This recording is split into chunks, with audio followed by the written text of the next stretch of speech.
আমরা সকলে শক্তি অনুভব করতে চাই।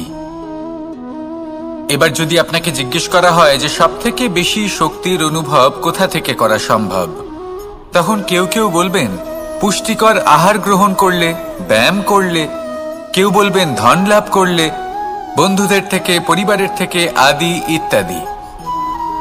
এইভাবে আপনি শক্তির অনুভব অবশ্যই করতে পারেন, কিন্তু সবথেকে বেশি শক্তির অনুভব যদি আপনি করতে চান তাহলে তা পাবেন শুধু একতার দ্বারা, সংগঠনের দ্বারা। যদি আপনাকে উদাহরণ দিই, নিজের এই হাতটাকে দেখুন, 5টা আঙুল রয়েছে। কোনো একটা বস্তুকে নিজের একটা আঙুল দ্বারা তুলে ধরার চেষ্টা করে দেখুন, বড়ই কষ্ট হবে। তখন আপনি বুঝতে পারবেন যখন এই 5টি আঙুল একত্রিত হয় তখন কোনো কাজ কতটা সহজ হতে পারে। এটাই হলো শক্তি, একতার। সবথেকে ভালো উদাহরণ যদি আপনাকে দিই তাহলে বাঁশি। এই বাঁশি থেকে অত্যন্ত মধুর সুর নির্গত হয় যা সবার মন প্রসন্ন করে দেয়। এই কথা সত্যি, কিন্তু এই বাঁশি আমি একটা বা দুটো আঙুল দিয়ে বাজাতে পারবো না। আমাকে প্রত্যেকটা আঙুল ব্যবহার করতেই হবে, তবেই এর থেকে মধুর সুর নির্গত হবে যা সকলকে প্রসন্ন করবে, ঠিক কিনা? ঠিক এইভাবেই যদি আপনি চান যে আপনার জীবনরূপী বাঁশি থেকেও মধুর সুর নির্গত হোক বা সবার মনকে প্রসন্ন করে তুলুক, তাহলে আপনাকেও জীবনে একতা নিয়ে আসতেই হবে। আপনি একাও কর্ম করতে পারেন, পথ চলতেও পারেন, সামনেও এগোতে পারেন, সাফল্যও লাভ করতে পারেন। কিন্তু যখন সকলে একসাথে এগোবেন, সেই পথে চলবেন, সেই কর্মই করবেন, তখন লক্ষ্যে অবশ্যই পৌঁছবেন, সাফল্য অবশ্যই লাভ করবেন। কিন্তু সেই সাফল্য এবং তার আনন্দর সংমিশ্রণটাই একটু অন্যরকম হবে। তাই জীবনে ঐক্যবদ্ধ হন, একসাথে মিলে এগোতে থাকুন, আর আমার সাথে ভালোবেসে বলুন রাধা রাধা। আমাদের শরীর প্রকৃতির সর্বশ্রেষ্ঠ রচনা। যে অঙ্গ প্রত্যঙ্গ আমরা লাভ করেছি প্রত্যেকটির মধ্যে একটি নিজস্ব বার্তা রয়েছে। একটু ভেবে দেখুন, দুটি চোখ দিয়েছে দেখার জন্য, দুটি কান দিয়েছে শোনার জন্য, নাসিকাও আছে দুটি, দুটি হাত দিয়েছে দ্বিগুণ পরিশ্রম করার জন্য। কিন্তু জীব শুধুমাত্র একটি, তার উপরেও তীক্ষ্ণ বলিষ্ঠ দাঁত দিয়েছে তার রক্ষার জন্য। কখনো ভেবে দেখেছেন কেন?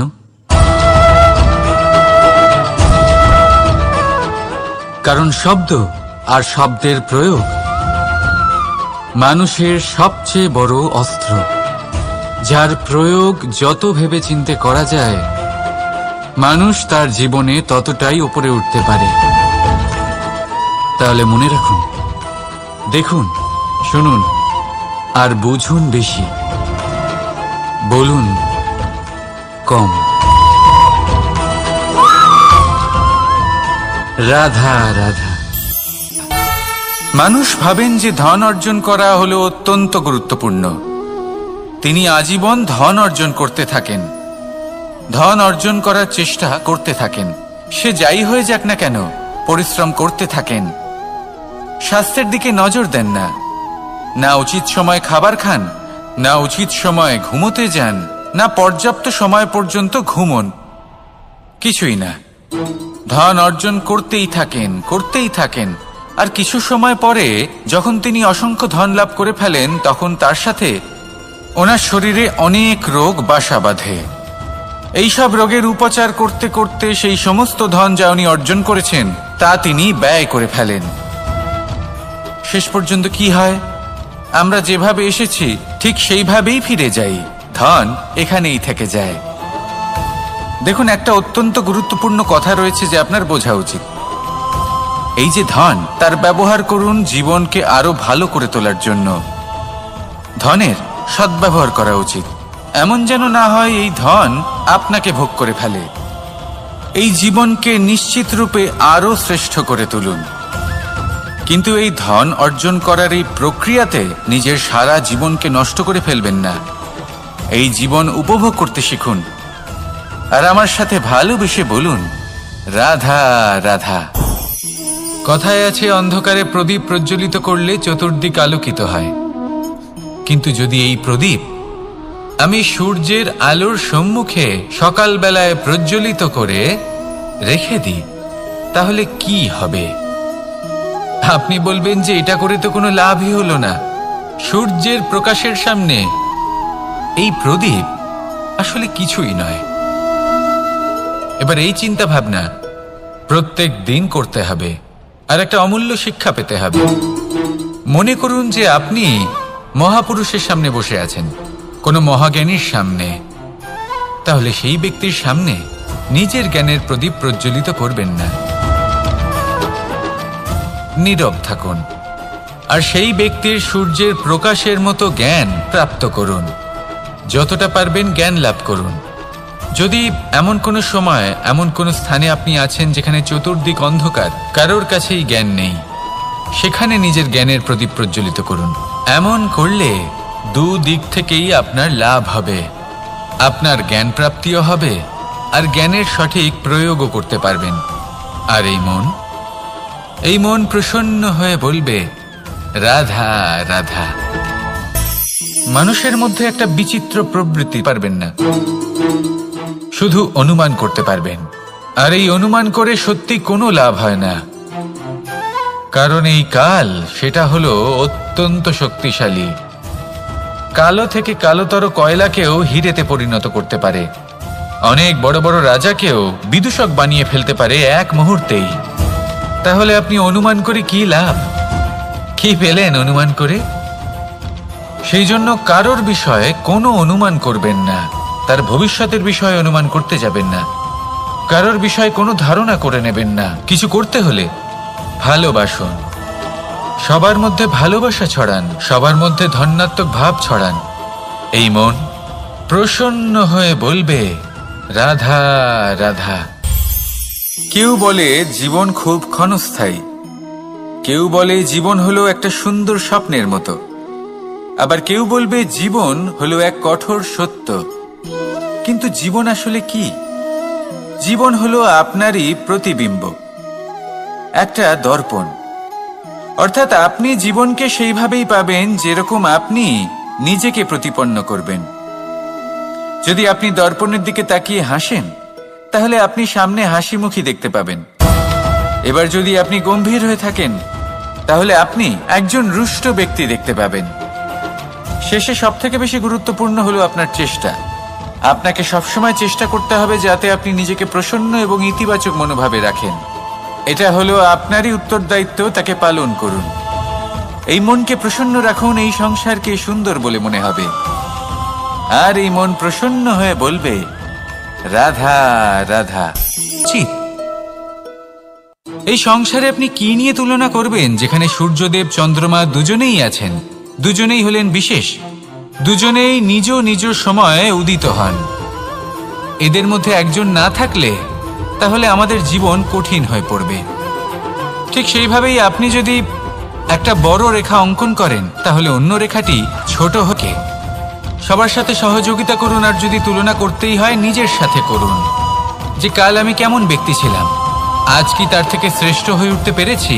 ভেবে দেখুন ভবিষ্যতে গিয়ে আপনি কতটা শ্রেষ্ঠ ব্যক্তি হতে পারেন।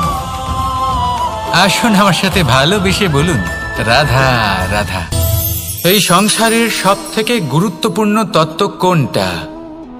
প্রথম হলো সময়। জন্ম থেকে মৃত্যু পর্যন্ত এই যে সময়, এটাই তো হলো জীবন। দ্বিতীয় হলো জীবন, যাতে আমরা সময়ের সদ্ব্যবহার করি, শ্রেষ্ঠ থেকে শ্রেষ্ঠতর কাজ করার চেষ্টা করি। বহু বছরের এই পরম্পরা, এই সংস্কৃতিকে এগিয়ে নিয়ে যাওয়ার চেষ্টা করি। এই সংসারে আমরা অংশগ্রহণ করতে চেষ্টা করি। তৃতীয় হলো ধন, সেই ধন যা প্রত্যেক ব্যক্তি অর্জন করতে চেষ্টা করেন। এবার এই তিনটি তত্ত্বের মধ্যে একটা সামঞ্জস্য আছে, সমান ব্যাপার আছে।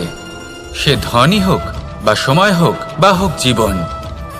আর সেই সমান ব্যাপার হলো যে যদি আপনি এটা গণনা করতে থাকেন, তাহলে তা কমতে থাকে। যদি আপনি এটা ব্যবহার করেন, তাহলে তা বাড়তে থাকে। একে সংগঠিত করে রাখতে চেষ্টা করলে এ হাত থেকে ফসকে যায়। কিন্তু যদি আপনি একে সামলে রাখতে শিখে যান, তাহলে এমন কাজ করবেন যাতে সংসারের সাথে সাথে পরবর্তী প্রজন্ম লাভবান হবে। যদি কিছু শিখতে চান তাহলে সামলাতে শিখুন, গণনা করা বা সংগঠিত করা নয়। আসুন আর আমার সাথে ভালোবেসে বলুন, রাধা রাধা।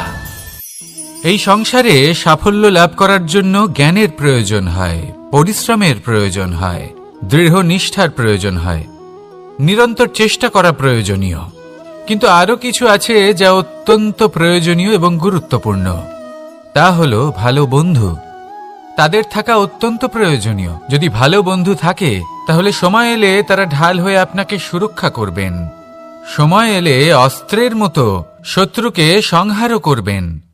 যদি তিনি জ্ঞানী হন, তাদের মধ্যে সদ্গুণ থাকে, তাহলে এই সব গুণ আপনার মধ্যেও প্রবেশ করবে।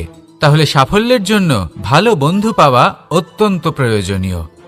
কিন্তু শুধু বন্ধু কেন, ভালো শত্রুও থাকা প্রয়োজনীয়। এবার আপনি ভাববেন, এ আমি কি বললাম?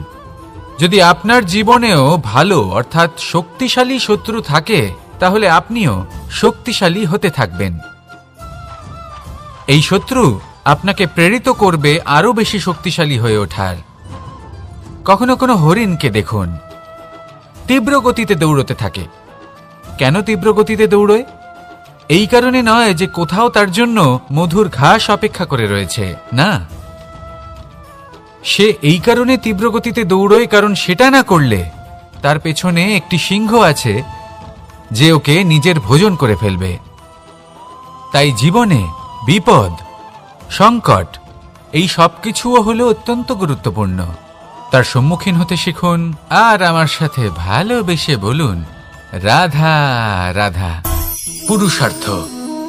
শাস্ত্রে 4 ধরনের পুরুষার্থের কথা বলা হয়েছে। প্রথম হলো ধর্ম। আপনি কি জানেন এই ধর্ম আসলে কি? আপনার কি মনে হয় ধর্ম আসলে কি? কোনো বিশেষ ঈশ্বরকে মানাই কি ধর্ম বলা হয়? নাকি কোনো বিশেষ রীতি পালন করাই হলো ধর্ম? নাকি কোনো বিশেষ সাহিত্যকে সর্বশ্রেষ্ঠ মনে করাই হলো ধর্ম? না, ধর্ম হলো সেটা যাকে ধারণ করা যেতে পারে। আর ধারণ শুধু সেটাই করা যায় যা পবিত্র। পবিত্র শুধু তাকেই বলা হয় যা নিঃস্বার্থ, যার মধ্যে শাসন করার কোনো ইচ্ছে নেই, যা সরলভাবেই প্রবাহমান, জল এবং বায়ুর মতো। যখন কোনো ব্যক্তি ধর্মকে ধারণ করেন এবং সেই ধর্ম সেই ব্যক্তিকে রক্ষা করে, তখন তাকে ধর্ম বলা হয়। ধর্ম যা রক্ষা করে অহংকার থেকে, খারাপ চিন্তার হাত থেকে। সেই জন্য পুরুষার্থ গড়ে তোলার আগে, ধর্ম পালন করার আগে ধর্মের প্রকৃত অর্থ কি সেটা বুঝে নিন। এটা জেনে রাখুন যে সমস্ত ধর্মের আধার, সমস্ত ধর্মের ভিত শুধুমাত্র ভালোবাসা। আসুন আর এই ভালোবাসার সাথেই বলুন, রাধা রাধা। থেকে বেশি রোদ পেলে এই বৃক্ষগুলি শুকিয়ে যায়। প্রয়োজনের থেকে কম রোদ পেলেও এই বৃক্ষ কিন্তু শুকিয়ে যায়। প্রয়োজনের থেকে কম জল যদি পায়, এই বৃক্ষ শুকিয়ে যেতে পারে।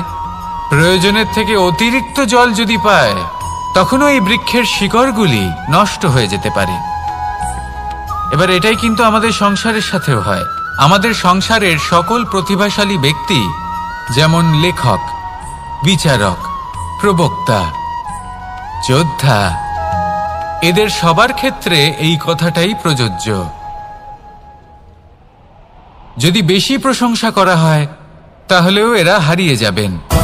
প্রয়োজনের থেকে বেশি যদি নিন্দা করা হয়, তখনও তারা নত হয়ে পড়বেন। তাহলে আজ আমি এদের হাত থেকে সেই আটা পড়ে গেল, মাটিতে মিশে গেল।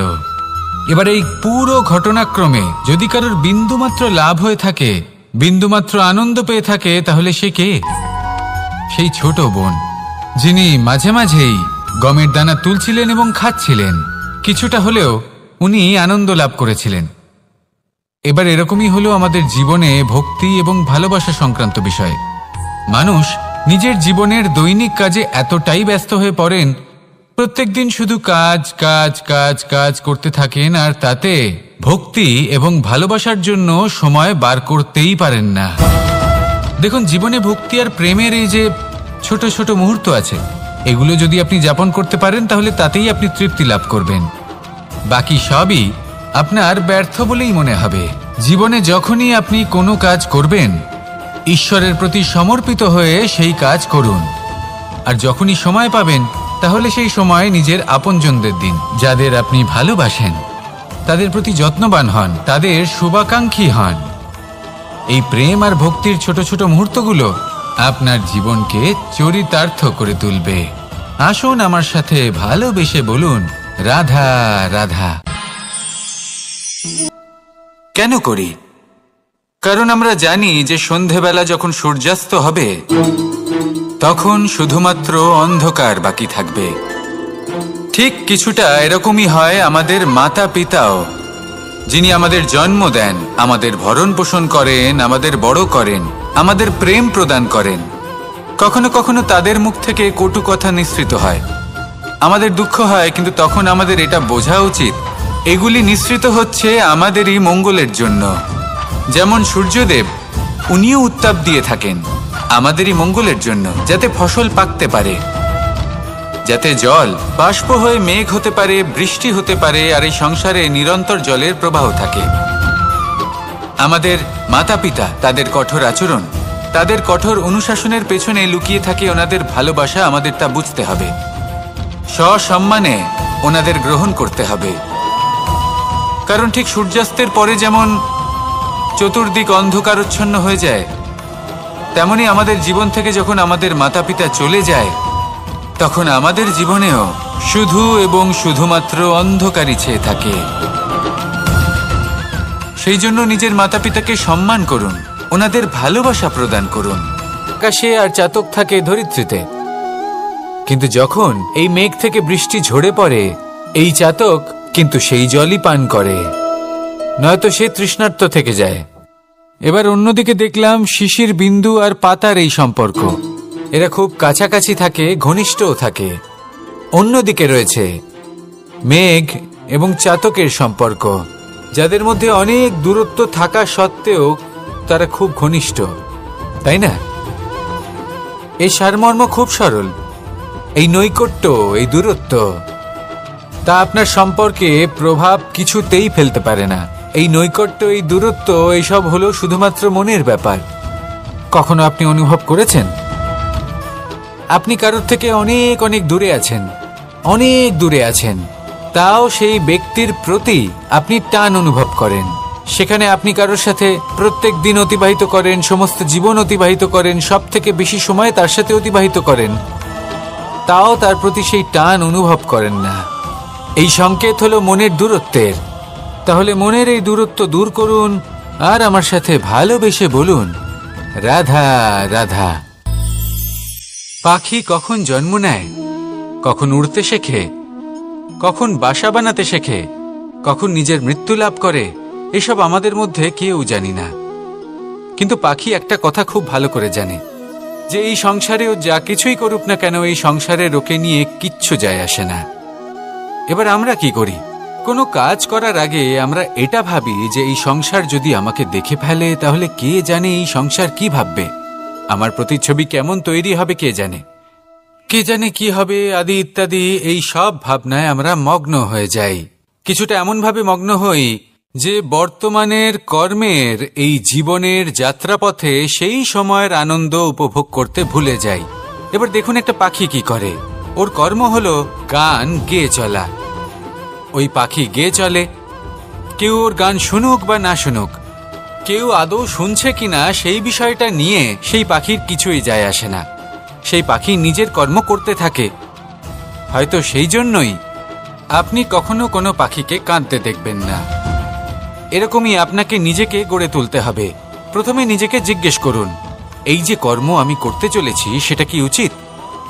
যদি আপনার মনে হয় সেটা উচিত, তাহলে সেটা প্রমাণ করুন। এটা ভাববেন না যে এই সংসার কি ভাববে। আসুন আর আমার সাথে ভালোবেসে বলুন, রাধা রাধা। এই পুকুর দেখছেন আপনি? বাচ্চা, বৃদ্ধ, যুবক, যাকেই আমি জিজ্ঞেস করব এটা কি, সবার উত্তর সেই একই হবে। উত্তর তখনই বদলাবে যখন প্রশ্ন এটা হবে যে আপনি এই পুকুরে কি করতে চান। কেউ বলবে আমি এমনি এর পাড়ে বসে এই জল স্পর্শ করে ঠান্ডা হাওয়ার আনন্দ অনুভব করতে চাই। কেউ বলবে আমি এই পুকুরে সাঁতার কাটতে চাই। কেউ বলবে কাগজের নৌকা বানিয়ে আমি এতে ভাসিয়ে দিতে চাই। কেউ বলবে আমি মাছ ধরে নিজের জীবন যাপন করতে চাই, ইত্যাদি ইত্যাদি। আপনাকে একটা কথা বলে রাখি, আমাদের জীবনও এই পুকুরেরই মতন, একই রকম। কিন্তু আমরা এই জীবন নিয়ে কি করব সেই সিদ্ধান্ত আমাদের। এই পুকুরে আপনি মুক্তও পাবেন, আবার পাঁকও পাবেন।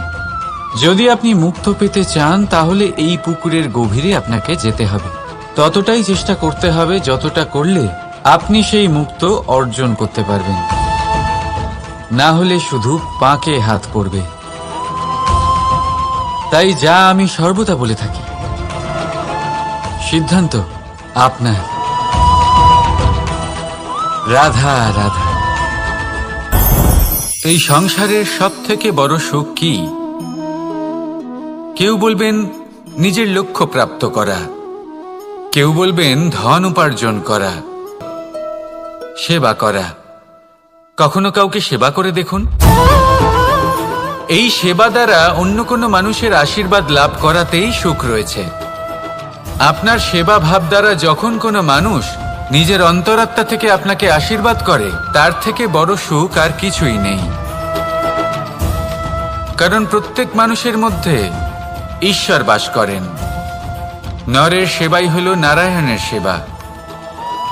নিষ্কাম সেবা করাই হলো সব থেকে বড় সুখ। তাই নিজের অন্তরে সেবার এই ভাব জাগ্রত করুন। যে সুখের কথা আমি বলছি সেই সুখ অনুভব করেই দেখুন। এই মন সুপ্রসন্ন হয়ে বলবে রাধা রাধা। বাহ! না, অবশ্যই সহ্য করতে হবে। এটাই হলো প্রকৃতির নিয়ম। এই নিয়ম কিন্তু আমরা সবাই জানি, কিন্তু আমাদের মধ্যে বেশিরভাগ মানুষ এই বিভ্রান্তি নিয়ে বাঁচি যে এই যে প্রকৃতির নিয়ম তা আমার ওপর প্রযোজ্য নয়। তা কিন্তু নয়। আমাদের চতুর্দিকে এই যে নিসর্গ রয়েছে, আমরা তার কতটা ক্ষতি করি সেটা একবার ভেবে দেখুন। আমরা বনাঞ্চল জ্বালিয়ে দিই, বায়ু দূষিত করি, জল দূষিত করি, প্রাণীদের হত্যা আমরা করি। কেন? এই নিসর্গ আমরা নষ্ট করি, যদিও আমরা জানি যে আমরাও হলাম এই নিসর্গেরই অংশ। এবার দেখুন, শরীরের কোনো অংশে যদি আগুন ধরান, আস্তে আস্তে সমস্ত শরীরও জ্বলে যাবে। সেইভাবেই নিসর্গ যদি নষ্ট হয়ে যায়, তাহলে মনুষ্য জাতিও নষ্ট হয়ে যাবে। তাই এই যে নিসর্গ আপনি দেখছেন, আসুন আমার সাথে ভালোবেসে বলুন রাধা রাধা। এই সংসারে সবাই বলেন আমি অর্জুনের মতো হয়ে উঠতে চাই। সবাই চায় যে তারাও যেন অর্জুনের মতো গান্ডীব লাভ করে। তারাও চায় যে তাদেরকেও মহাদেব এসে পশুপতি অস্ত্র দান করবেন। তারাও এটাই চায় মহাভারতের মতো মহাসংগ্রামে বিজয়ী হতে। কিন্তু সবাই ভুলে যান যে অর্জুন যা হতে পেরেছিলেন সবকিছুই অর্জন করেছিলেন। যদি আপনিও অর্জুনের মতো গান্ডীব লাভ করতে চান, তবে আপনাকেও তার মতোই শ্রেষ্ঠ কাঠ নির্বাচন করতে হবে। সেই কর্ম আপনাকেই করতে হবে। তার প্রত্যঞ্চা যাতে তীব্র হয়, তার জন্য আপনাকে সর্বশ্রেষ্ঠ দড়ি খুঁজে বের করতে পাশ ভোগ করতে পারে।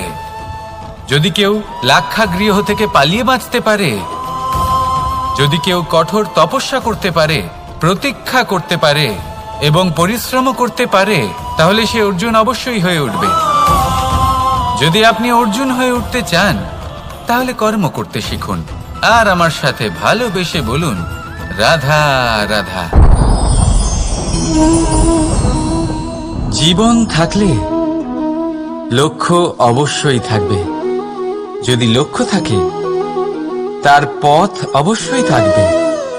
যদি পথ থাকে যে আমরা জীবনে সফল হব না অসফল, পুরস্কারের ভাগীদার হব নাকি প্রতিশোধ নয়, পরিবর্তন বাছুন, বদলা নয়, বদল বেছে নিন। আপনার বাধা আপনার বন্ধু হয়ে যাবে। রাধা রাধা। সমস্ত মানুষের জীবন কিছুটা সমান হয়। মানুষ জন্মগ্রহণ করে, তারপর চলতে শেখে, জীবনে এগিয়ে চলে, বার্ধক্য লাভ করে, তারপর সমাপ্ত হয়ে যায়। কিন্তু সেই ব্যক্তিরা কারা যারা প্রকৃত অর্থে মনুষ্য জীবন যাপন করেন? এনারা হলেন সেই ব্যক্তি যারা পড়ে গেলেও আবার উঠে দাঁড়ানোর চেষ্টা করেন, নিজের ভেঙে পড়া অস্তিত্বকে আগলে নিয়ে আবার একটা আকার দেওয়ার চেষ্টা করেন, ভগ্ন আশাকে আবার একটা নতুন দিশা দেন। অসফল হওয়ার পরেও থামেন না, আবার এগোতে থাকেন। অসফল হওয়ার পরে যদি আপনি থেমে যান তাহলে সাফল্য আপনার সামনে অপেক্ষা করে, কিন্তু আপনি তা দেখতে পান না।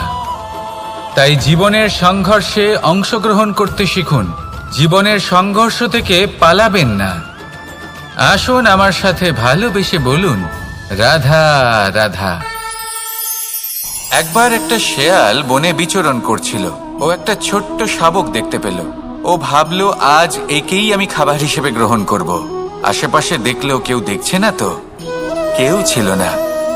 আর সেই শাবকের ওপর আক্রমণ করল, যা হলো একটা ঘোর অপরাধ। বনের নিয়ম অনুসারে আপনি কখনোই শাবকের ওপর আক্রমণ করতে পারেন না। তারপর এই খবরটা যখন রাজা সিংহ জানতে পারলেন, সভার আয়োজন করলেন। কিন্তু সেখানে শেয়াল বলল, আমি তো এরকম কিছু করিনি। কিন্তু যদি আপনি এরকম বলেন, কোনো প্রমাণ দিন, এর কোনো সাক্ষী আছে? তখন রাজা সিংহ পেঁচাকে ডেকে পাঠালেন, যে সেই মুহূর্তে বৃক্ষের শাখার ওপর বসেছিল। সে সব কিছু দেখেছিল। পেঁচা সব সত্যি কথা বলল, আর শেয়ালকে মৃত্যুদণ্ড দেয়া হলো। এবার এই কাহিনী আমি আপনাকে কেন শোনালাম? কারণ মানুষও কখনো কখনো এরকম কর্ম করেন যা শিয়াল করেছে। এটা ভাবেন কেউ দেখছে না, যখন আমি অনুচিত কর্ম করতেই পারি। কিন্তু না, আপনি যাই করুন না কেন, কেউ না কেউ অবশ্যই তা দেখছে। উচিত পথে চলতে থাকুন, উচিত কর্ম করতে থাকুন, আর আমার সাথে ভালোবেসে বলুন, রাধা রাধা। আপনি কখনো কোনো বাজকে নিজের বাসা বানাতে দেখেছেন? এই বাজ যখনই কোনো বাসা বানায় তখন উঁচু গাছের ডালে বা কোনো পর্বতের শিখরে বাসা বানায়, অনেক উচ্চতায়। আর সেখানে তার সন্তানও জন্মগ্রহণ করে। যখন এই সন্তানেরা জন্মায় তখন এই বাজ খুবই ভালোবেসে এবং খুব সাবধানে এদের পালন পোষণ করে। নিজের ঠোঁট দিয়ে তাদের ঠোঁটে খাবার পরিবেশন করে। কিন্তু যেই সেই সন্তানেরা হৃষ্টপুষ্ট হয়ে যায় এবং সেই কথা বাজ নিজে বুঝতে পেরে যায়, সেই বাজ নিজেই সেই বাসা ছিন্ন ভিন্ন করে দেয়। সেই সন্তান যাদের সবেমাত্র ডানা গজিয়েছে, কিভাবে উড়তে হয় তারা জানে না, সেই সন্তানগুলিকে উচ্চতা থেকে ঠেলে দেয়। সেই সন্তান প্রথমে ভয়ভীত হয়ে যায়। তারা সামনে মৃত্যুকে দেখতে পেয়ে ভয়ের কারণে তাদের ডানা ঝাপটাতে থাকে। আর সেই প্রক্রিয়াতেই সেই সন্তানগুলি উড়তে শুরু করে দেয়। এবার এই ঘটনায় আমরা কি শিক্ষা পেতে পারি? এটাই, যদি আপনি মাতা পিতা হন তাহলে নিজের সন্তানকে অবশ্যই স্নেহ করুন, কিন্তু তাদেরকে নিজের আঁচলের তলায় বেঁধে রাখবেন না, আকাশে উড়তে থাকবে। তাহলে আসুন আমার সাথে ভালোবেসে বলুন, রাধা রাধা। সংসারে সবচেয়ে পবিত্র মানা হয় গঙ্গা জলকে। কখনো ভেবে দেখেছেন কেন?